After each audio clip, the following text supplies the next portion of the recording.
problem. We have a lot of options for suggestions. Yeah, there was a lot there. I didn't look through too much. I thought I would prefer to be surprised. Yeah. Let's see. It is 1, 2, 3, 4, 5, 6, 7, 8, 9, 10, 11, 12, 13, 14, 15, 16, 17, 18, 19, 20, 1, 2, 3, 4, 5, 6, 7, 8, 9, 30, 1, 2, 3, 4, 5, 6. My friend, there are 37. Right. 37 suggestions to choose from. So yeah, so it's a lot. So what number do you want to do? Well, something in the 20s, I think. I'm going to say 26. Oh, yes. 26. That's the perfect number. Now I have to go back and count again. 1, 2, 3, 4, 5, 6, 7, 8, 9, 10, 11.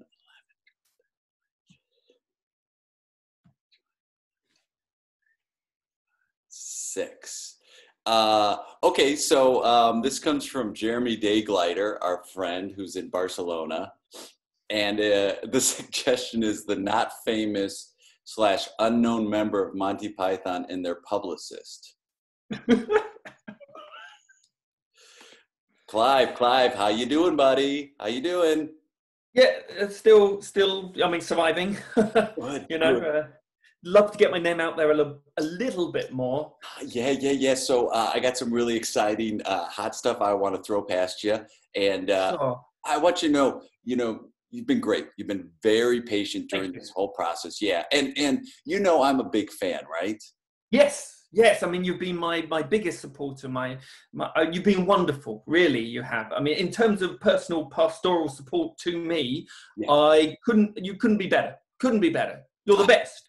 In terms of getting work, though, right? Actually, the me being able to be funny in front of other human beings, I would say you're not an A+ on that. Right. So it's like, if I may, it's kind of like I'm you in the world of publicists. Yes. So I try real hard. I've got a great heart, and you know what? Dare I say underrated? Dare I say that? I mean, I would say so very much. Yes. Yeah. So you said you had something for me? Yeah. I got some opportunities here, and again, you are your own boss, right? So I don't want you to feel like you have to say yes to any of these opportunities, but I would just want you to know what's been out there, and then you come back at me with the ones you like. Yeah, I'll do that. Because you know that John has got a sitcom. You know, he's writing and performing in a sitcom, Fawlty Towers, apparently, on the BBC. Yeah. He is so funny. Isn't it? How great is it to work with him? And very tall, of course, which I think helps, doesn't it? I think I feel like famous people are tall, and that's always been one of the problems, that I'm 5'6". Yeah, I mean, I'm not going to lie to you. It has been a hindrance. Yes. Yeah, I mean, I just think tall equals fame to a certain extent, and it's just genetics, really. You know, I'm not a tall man, Jeff. Right. You listen, Clive, you've been dealt a bad hand. Let's be honest. Like, there are so many things that are working against you. Your grasp of the language isn't the greatest either. Sure. No. The English language. Right. Or any language. You know what? And I'm not saying this is your fault for sure, but if you had that wordplay, which, I mean, you know, Eric is so brilliant with, and Terry, I mean, yeah, he's got the emotion. Of course. Yeah. You kind of fall in that category of, I think I know that guy. And so based on that, and I'm thinking, let's leverage your strengths here. Let's not talk about the things you don't have. Let's not talk about the fact that you're not tall. Let's not talk about the fact that you've had so many failed relationships. Let's not talk about the fact of all the scandals you've been involved in. Let's focus on the positive. That's what I'm here for. Well, I mean, it's like I always say, if you're not tall, you're small. Yeah, I mean, I always say that. That's what you do say. I mean, get that out there, perhaps. Yeah. I've been working on it, and I've got a great list right here of some things. And so I think between what you bring and the many times you've talked to me about ideas you've had, and then the things that I think could actually hit, let's just decide on which one you find right now is the most advantageous, the one that really jumps out at you. Okay. Banking potato. Yeah. He's a potato, but he's also he's in charge of loans at a bank. Right. Banking potato. And get series, perhaps. No, I pitched that to the BBC, and the feedback I got on that was slightly confusing. He has children who are new potatoes. Right. He's married to a carrot, so it's an interspecies marriage, which is very progressive and could talk a bit about, it's not just funny, it's also talks about the world. It's a commentary. And you know what? I love it. I just don't think they're that progressive and they're ready for it. I think, what your problem is, and I don't even think it's a problem. I think your situation is you're way ahead of your time. Right. You're way ahead of your time. So what we've been getting is there's a new graveyard that's opening in Sheffield. And so they want you to come and cut the ribbon on the new graveyard and do a song. I could do one of my original songs. They bang bong bong bong. Right. And that nonsense song. It's huge. It's very, very hilarious. They said they didn't have the audio equipment to be able to broadcast it properly for you. And I kind of just a monologue, perhaps. Again, they said they're on a very tight schedule. Like, they're very excited for you to come, and they're giving you 90 seconds, which, like, in the scheme of things, what it is, Clive, is that they've got a very packed agenda. So you've got 90 seconds. The McHale contortionist twins, they actually have 4 minutes. They're really good. How long? They've got 4 minutes. 4 minutes. Yeah. Yep. They've got 4 minutes. I mean, all they do is tie themselves in knots. Right. I tie my brain in knots and humor in knots. For sure. In an interesting way. Clive, I'm with you. I think, like, brilliant, like the way you tie, like sometimes you tie your brain in knots and nobody can follow it. I think it's brilliant. But it's on another level almost. It's on another level. Like a level that's beyond language, right, or humor, or comprehension. Yeah. Public opinion, beyond public opinion. I mean, some would even say beyond art, like, to be honest with you. And it's your next level, baby. Your next level. So. Well, that's very kind. I'm very kind. So 90 seconds, Sheffield. Yeah. And again, it's just the McHale contortionist there. They've got a barbershop quartet doing 15 minutes. They're called the Acid Tones. And it's a smooth jazz trip hop fusion situation. They've got this is really interesting. They have Kittles the Wonder Dog, who's going to be doing 5 minutes, which is great. And then they have a hot dog sausage eating contest, and then after that, it seems like Terry Jones is. Do I get to? Sorry. Do I get to be in the hot dog contest? I think we should really just spotlight you, and in that 90 seconds, really pack a punch there. Right. Yeah. They do say brevity is the soul of. Yeah. Well, you get my point.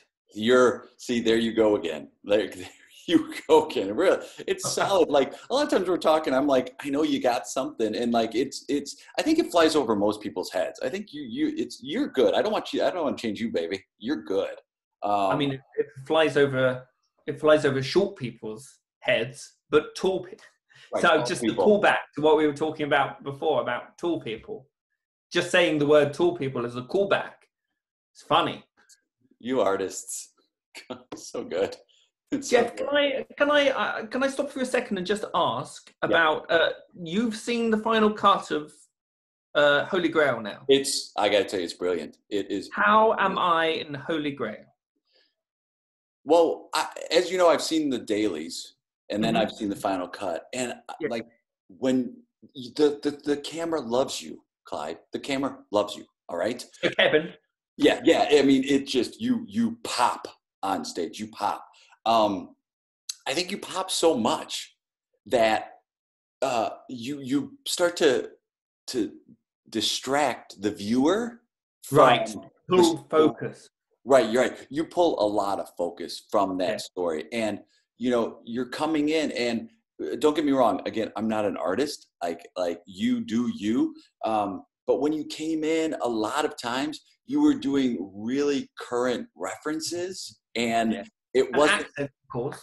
Right. I mean, and I was really having a hard time placing the accent, like where exactly. It didn't seem like it was. Yeah, it wasn't like from a specific place, and I wasn't quite sure where it was. So I thought it was like it was a little Spanish. A little bit of Spanish. Keep going. Yes, a little bit of Spanish. 5. Okay, I think it was like a little German, and then there was I'm guessing Swiss. My ear isn't quite good. Ear. Okay, 2 more. I also know that there was, I think it's Norwegian, but I definitely think it's Scandinavian of some sort. Yes. And then I swear it was like a child's take on what an alien might sound like if an alien was trying to pull off some sort of Australian accent, is what I thought that last part was. I'll take it. Okay.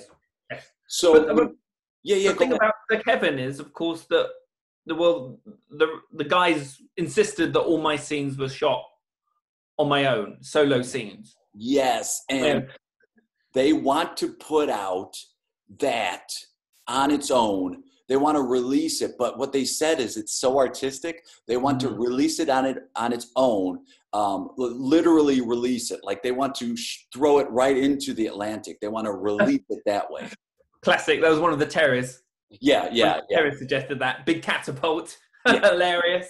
Yeah. Hilarious. And they don't want take my performance and just hurl it into the Atlantic. Yeah. So never to be seen again. They don't want. They say it's too good. That it's like the artists that made art so good that they took out their own eyes. Yes. So that they couldn't see anything or create anything as beautiful moving forward. And that's my work on. That's what your work is, and I gotta say, I do have to agree. I think you're gold. I think you're gold, Jeff.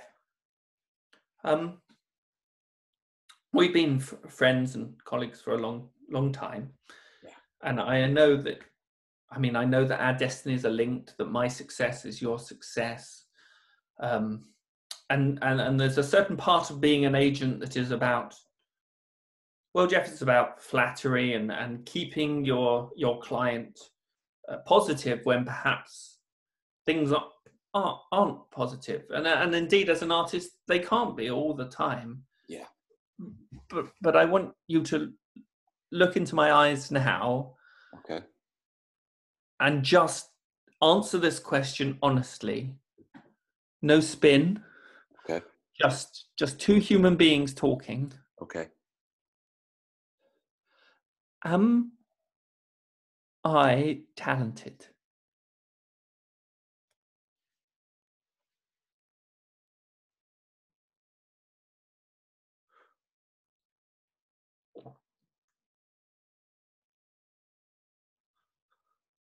Scene. How was that? Oh, lovely. Oh, the Pythons. Such a just a part of the British identity, especially if you're, I don't know, a performer of any kind. It's nice. Oh, and like Fawlty Towers is my favorite TV series ever. I was aware of that. I think you said it somewhere. Yeah. It is. On Facebook. Yeah. I mean, and it's just such a classic John Cleese is, to me, the king of making himself the fool, like the confident idiot. Yeah. And it's almost commedia, isn't it, in terms of that kind of pompous fool thing that he does, and it's brilliant. I think Carell does a little bit of that in the States. I think and Steve Martin kind of have that similar pompous fool, making themselves a fool. And I think it's so lovely to watch when they do that. My favorite is, I love Michael Palin. I love Michael Palin particularly because there's no one that has a bad word to say about him, right? Every showbiz anecdote, every person that talks about him, this guy he must be so nice and so personable and so humble. People just love him, and it's incredible. I think and he's incredibly funny and brilliant and can do different characters and stuff, but he just doesn't have that everyone needs to look at me thing. It just doesn't feel, and then obviously he's gone on to do travel writing and documentaries and things, and I just don't know. That's a great career to me. I mean, that travel show is amazing. I loved watching him in that show. Just be him. To make your early career being anyone other than yourself, and then to make your later career being you and going out and interacting with different cultures and situations. He just seems so nice. You know, what's interesting is I feel like I love playing that confident idiot so much. I love that style. And I feel like you have a similar Palin vibe in not only just style, but also people don't have a bad thing to say about you. Like when people talk about you, and I've listened to you on several podcasts too. And you and I share a similar role of being a teacher who's more of a cheerleader than a critic. And I think you look at this and you look at improv and performing very wide-eyed, and you never have a sense of judgment when you play, and you never have a sense of judgment in general. And so I think it's very interesting that this suggestion came up because it reflects kind of our personal performing styles, but also a little bit more than that, just your personal style. Whenever people bring up your name, everyone has this lovely reaction to it. And that's, man, to have that in improv is a huge testament. Sure. I mean, there are people who would say bad things, but I just haven't. Wait, who's? Pull them out right now, Chris. Say their names now live. No, I just, they disappear. There's the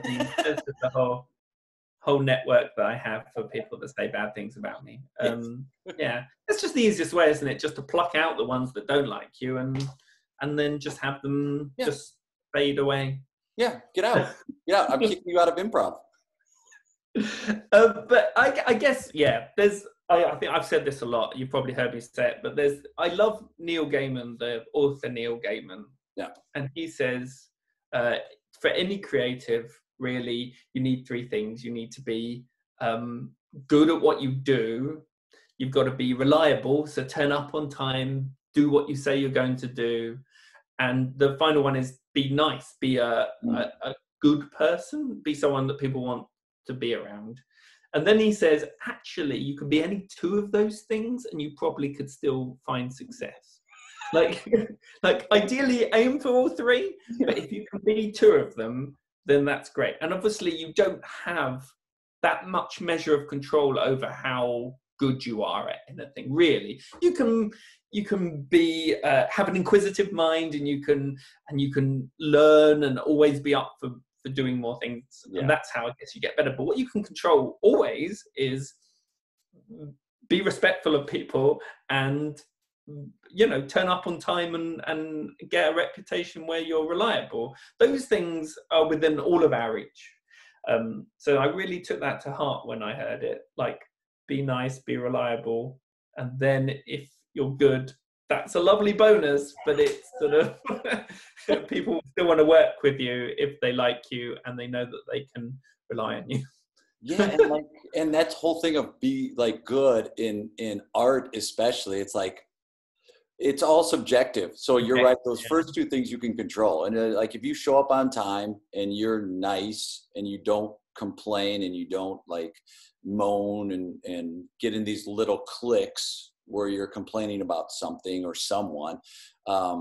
Then that third one, yeah, it's like, who's to say what's good and what's not good? But the first two you have control over. And then the third one is just pretty subjective. But I think, I mean, talking about sort of relative styles and things, I think it's very true for you as well. In that I took this incredible 5-day class with you, and what you said over and over again was like, be the improviser that supports everyone else, be the improviser that elevates everyone else's idea.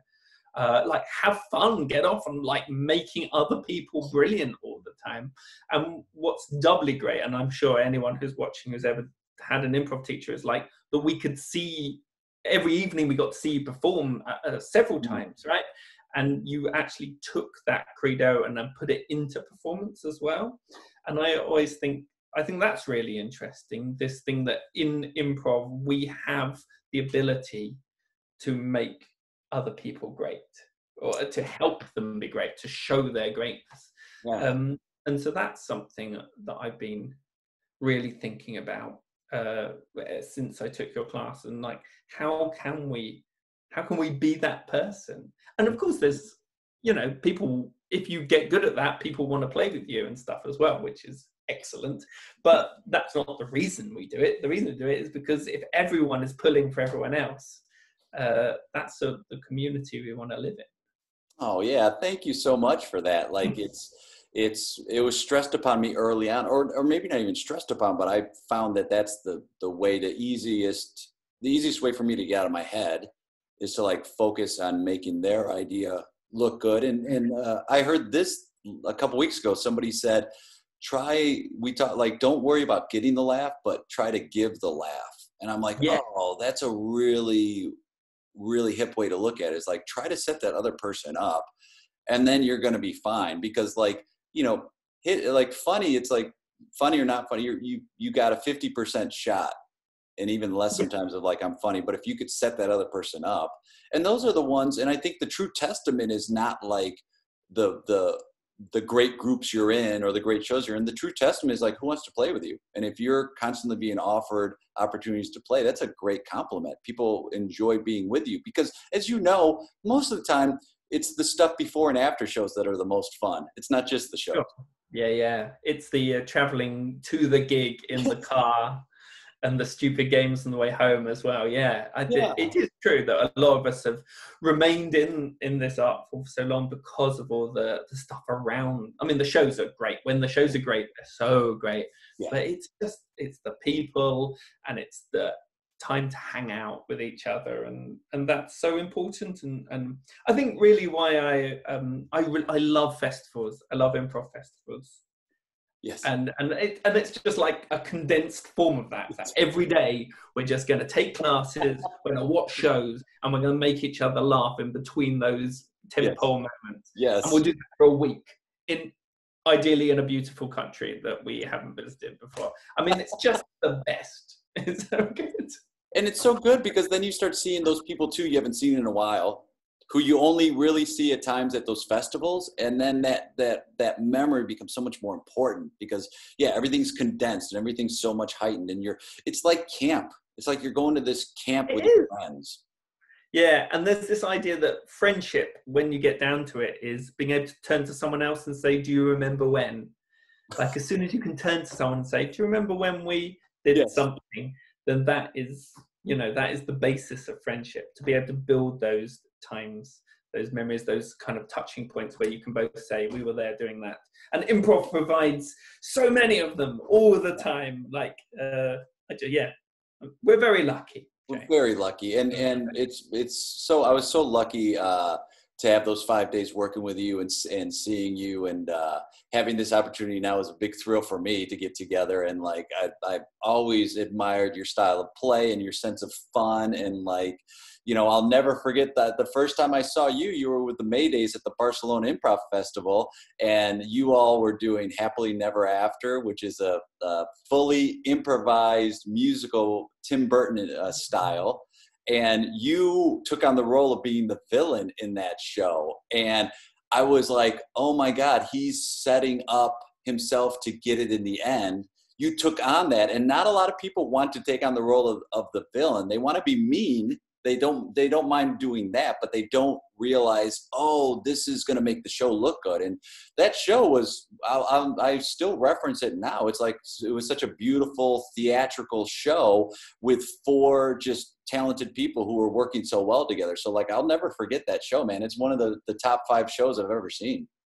Oh, thanks so much. Yeah, I remember that show, and I loved it. And I do remember making a decision to be evil and to not wink at the audience about Yes. it. That was the Yes. big difference. Like, Yes. not, there was a tiny bit like, it's me, Chris, I'm fun and happy, really. I was like, no, I'm not going to do it this time. I'm going to just be this character. And of course I knew it, because it's Happily Never After and it's based on Tim Burton and Brothers Grimm and stuff. I knew that evil characters will come to a grisly end, right? I knew that there would be retribution in there. Yeah. So I was very happy to play that, knowing that my improv colleagues would create a situation where that character would be punished. And indeed what happened to me was I was skinned and made into a ball gown. So but it's such a, like what you said is so true of like, don't wink at the audience. Like, you know where it's going to go, and that furthers the story of that show. And without that, and I don't think, you know, I think you have to get to a certain point where you're able to do that, to where you go, okay, cool, I'm not doing this as like a wink at the audience. This is not it's not me personally up there. This is me playing a role in this show, knowing that like somebody's got to get it, so I'm going to get it this show. Although I did have someone maybe a few years ago say, I haven't been able to talk to you because I was scared of you. Now that I've talked to you, I realized that you are not horrible and abusive. But yeah, I did have a few people who didn't come and approach me afterwards because of that. So it is a double-edged sword. Yeah, but like, it's, you know, you put your ego aside, because you said there is a chance that people would have that, which is a testament to like people believing you are actually could be that evil.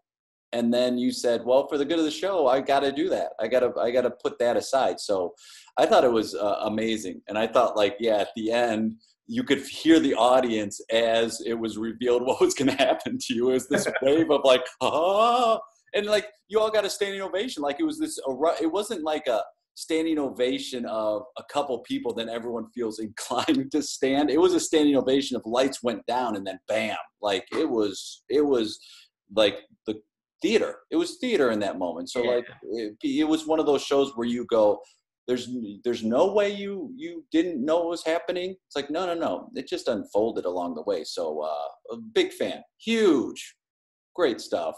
I mean, that means a huge amount to me. Thank you so much for saying it. Yeah, it was, it's one of those moments that improv hands to us maybe once every 2 or 3 years. Oh my God. Which is great. Yeah. Now you're with the Maydays. Tell us, like, where can people find you online, and tell us about the drop-ins and what you're doing right now to deal with what's happening currently. Yeah, well, I'm not doing a huge amount personally. I still have a salaried position, so I still work during the week and things. So I'm very grateful and happy about that. My colleagues in the Maydays and the Nursery Theatre, which is a theatre in London, are doing drop-ins every day. Also, and there's ones in the morning and ones in the evening. So with that's UK time, of course, but it means that improvisers from anywhere can come and join in for at least some of them, and also courses now, courses on what it's like to improvise online, and how it can help with creativity and stuff. So we're running them jointly between the Nursery and the Maydays, and if you go to either of those websites, just Google the Maydays Improv or Nursery Theatre Improv. I don't want to venture what the website is in the case I get it wrong, but I'm sure that will work. We're doing it jointly, so they're there for that. But there's amazing stuff. I teach for Hoopla, which is a improv school, and they are doing daily drop-ins as well. It's a really interesting time, isn't it? And I'm on a panel tomorrow actually about online improv. and I'm on the panel as the person who isn't doing very much, the person who isn't stepping forward and doing very much of it. So that would be really interesting to try and communicate why I haven't been. And it's okay. Like, I know a lot of people who are saying, oh, I'm not feeling it right now, or it's not for me. And that's, to me, I go, yeah, if it's something that you're not into or you're just not doing, like, it's having those perspectives as well. And I posted something recently is like, I get tired when people bash online improv. It's like, if it's not for you, that's great. It's the same when people bash short form or long form. It's like, cool, it might not be your style, but like, hey, we're all in this together. And if this online improv brings joy to some people, great. If you are like, I don't think it's the same thing, that's great too. Like, you can have that opinion while at the same time not being like, oh, that's not the true art form or any of that stuff. So like, I think it is valid to have somebody on there who's not doing as much, because there are people like me that are doing a ton. And then it's also some people who might be like, oh, I've got other commitments happening right now. I might not have the time, or I might not enjoy it as much. And those are perfectly fine too. Or I think for me, it'll be like, dip the toe in the water, like, just slowly. It's so interesting, but I think your point is absolutely the right one, which is like, don't yuck other people's yums, Yes. It's exactly. It's like, especially now, man, if people are getting enjoyment out of something, let them get enjoyment. And thank you for dipping your toe in with me, my friend, and hopping on. It was a true treat. There was never a question that I was going to say didn't know to you, Jay. Oh, man. Love you, brother. And we'll talk soon. Thank you so much. Bye. Bye.